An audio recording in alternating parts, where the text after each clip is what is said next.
Tatangga anu hade-hate, kisah nalika banjir bandang di Kamasan. Tatangga teh minangka jalma anu caket jeung urang, anu bisa silih bantu, silih perhatikeun, silih titipkeun nalika urang bade mimiosan dina kaayaan susah jeung senang.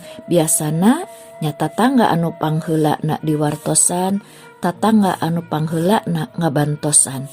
Paingan saur agama urang kedah hade sareng tatangga. Kuring ngalaman hiji kajadian anu moal hilap kana jasa tatangga. Sim kuring teh gaduh budak 3 anu cikal awewe si teteh nembe lebet SMP. Anu kadua lalaki si abang kelas 2 SD sareng si bungsu ade lalaki nembe sakola TK. Barudak keur meujeuhna lalucu sarta masih piindung. Komo si ade nu bungsu mah ogo keneh.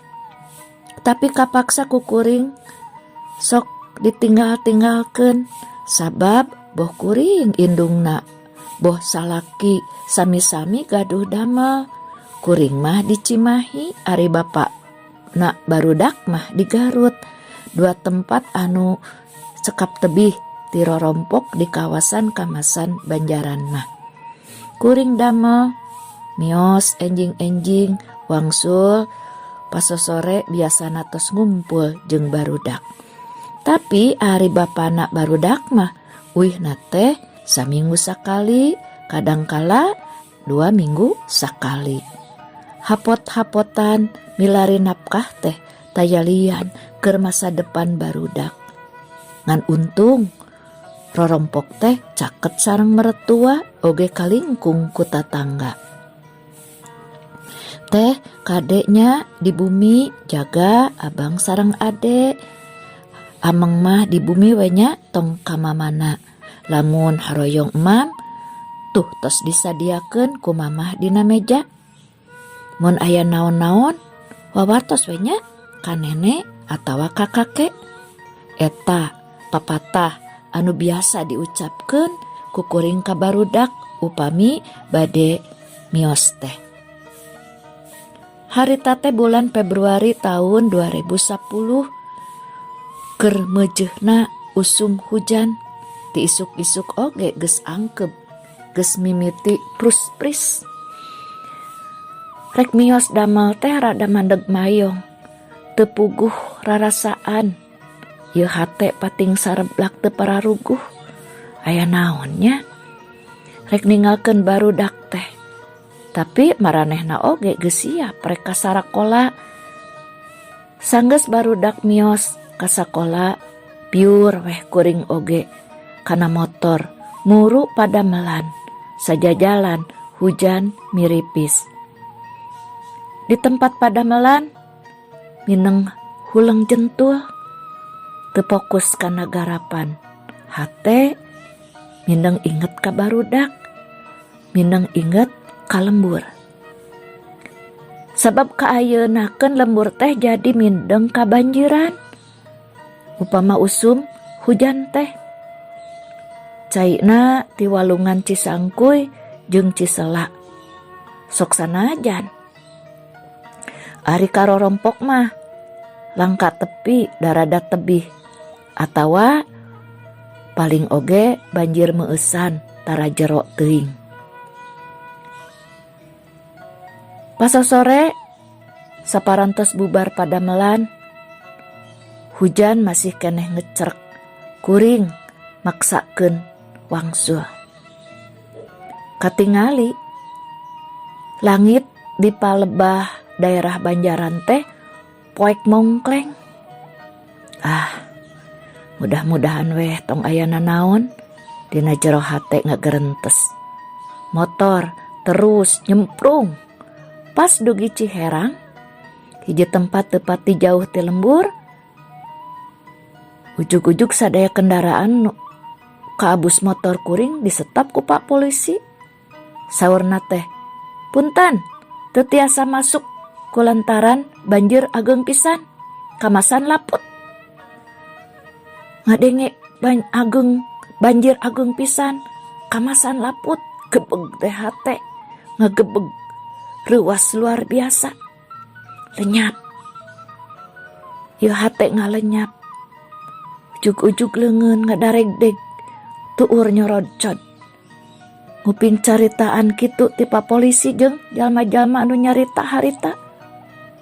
Ya Allah, tulungan abdi sadaya.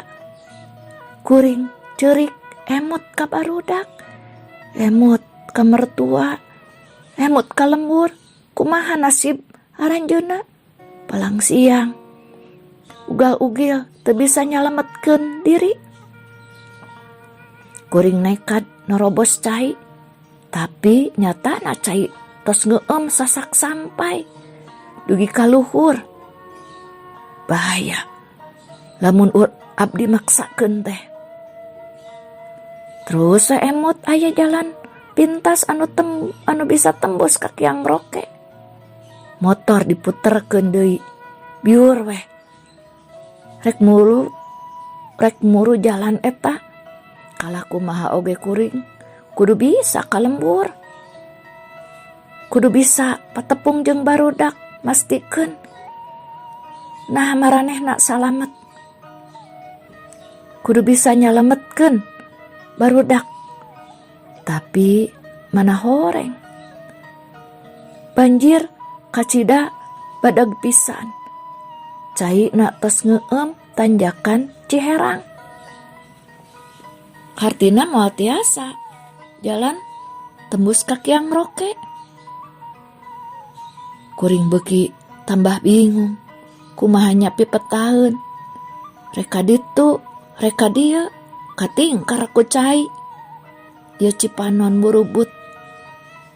Terus nelpon kapun lanceuk di Garut ngabejaan yen lembur kakeueum banjir badag. Barudak can puguh nasibna. Sementara sin kuring masih keneh di perjalanan. Nguping beja kitu teh manehanana oge buru-buru rek wangsul deui ka lembur, padahal karek tepi ka Garut. Waktu geus poek nyedek ka peuting. Banjir can wae surut. Kuringan bisa ngahulang di sisi jalan, teu bisa balik. Saur bapana budak dina telepon, mondok we mamah mah di teh Eneng di Cangkuang tong maksakeun uih ka lembur. Nya, tapi abdi tetep melang ka barudak. Tetep melang ka nenek jeung kakek, kumaha nasibna? Ceuk kuring bari nginghak. Mamah tong hariwang, bieu bapak nampi telepon ti Mang Asep. Yen barudak tos kapaluruh laratanana ponnya kitu deui nenek jeung kakek sadayana salamet tos dicandak ka bumina dicinta asih. Alhamdulillah, ngemplong hate rada tenang. Sapeupeting kuring mondok di teh Eneng di Cangkuang, tapi teu tiasa mondok. Hayang geura isuk, hayang geura paamprok jeung barudak. Sanggeus ngumpul jeung barudak, panasaran kuring naros ka maranehna, hoyong terang kumaha kajadianana harita teh. Saur si teteh, mah hujan teh ngagebret di jam 2 keneh. Bada asar ngagebretna ageng pisan, teu liren-liren. Teteh aya di bumi sareng abang sareng ade, ameng weh bari nongton TV. Tiba-tiba si ade ngagorowok, "Teteh, itu cai tos ka dapur," cenah. Ku abdi ditinggal. Nya weh, cai ngaburial ledok pisan ti dapur sareng ti kamar mandi tarik. Sareng gancang pisan. Teras eta cai teh mimiti ka bumi. Muih dugi ka barang-barang anu dihandap ngararangkleung. Abi sareng abang berusaha beberes ngamankeun buku-buku, kantong sekolah, acuk seragam, sepatu, sareng nu sanesna barang-barang ditumpukeun di luhureun meja, oge ditumpukeun di luhuran lemari, sapalih dikaitkeun kana paku. Tapi kulantaran caina naekna enggal pisan, barang-barang anu tos ditumpuk-tumpukeun teh kalaka ngaburu maruragan deui atuh sadayana baraseuh. Meja-meja, kursi-kursi sadayana tinggal lebruk. Teteh sareng abang panik pisan. Jaba dede nangis wae, mamah-mamahan. Ade mah kaditu atuh ka bumi nenek, cek teteh teh. Tapi adena alim, teras we nangis. Kulantaran caina naikna terus, tos ampir sabujal, sigana di si ade mah tos aya sadada. Abdi tiluan naraek ka tempat anu luhur. Di luar ka kuping jalmi-jalmi raribut gogorowokan. Cai naik, kade banjir bandang, cenah. Abi beuki sieun, hoyong tiasa keluar ti bumi, sabab sieun ti kerelep. Abi tiluan narangis, mamah-mamahan, da cai sieun teras naik. Tuju kitu tiba-tiba aya anu lebet. Da panto mah tos mararuka ku cai. Mana horeng si Aa jangkung tatangga anu bumina dipengker ngagorowok. Eta didinya aya saha? Saurna, abdi tiluan. Oh neng, ari mama sareng bapak aya? Teu aya, teu acan uih. Aduh karunya teuing. Hayu keluar jeung Aa bisi caina kabojong laput. Abi tiluan atoh pisan aya si Aa jangkung teh. Teras weh ade diakod, teteh jeung abang nyepengan dipepereket kana awakna sabab sieun kapalidkeun ku banjir. Teras weh keluar ti bumi. Cai tos dugi ka dada harita teh. Tos dugi ka jalan ageung, ternyata di jalan raya oge tos kakeueum hartosna ieu mah banjirna ageung pisan.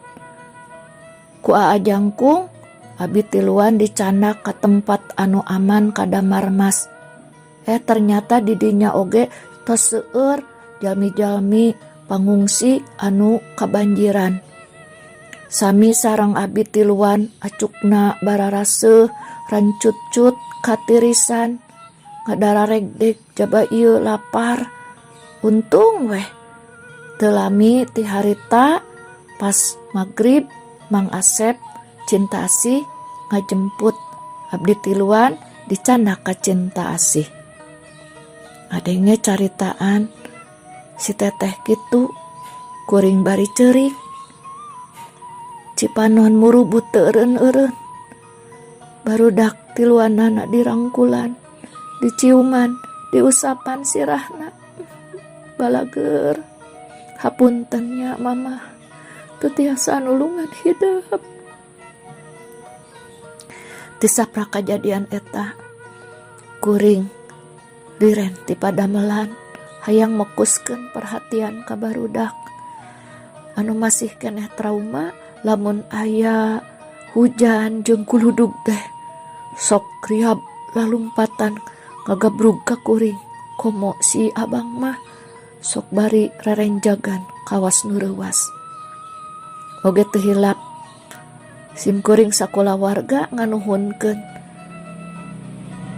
kata tangga terutama kasih Aa jangkung anu parantos ikhlas karena Allah keresa nyalametkeun barudak. Baraya cag sakitu heula nya. Mugia aya manfaatna.